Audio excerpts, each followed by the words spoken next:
விழி கண்டவள் கண்டிட கெஞ்சுது நெஞ்சது கொஞ்சம் நில்லம்மா.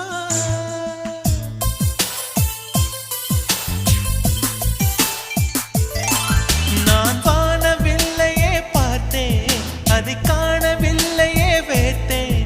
ஒரு கோடி மின்னலை பார்வை ஜன்னலால் வீச சொல்லியா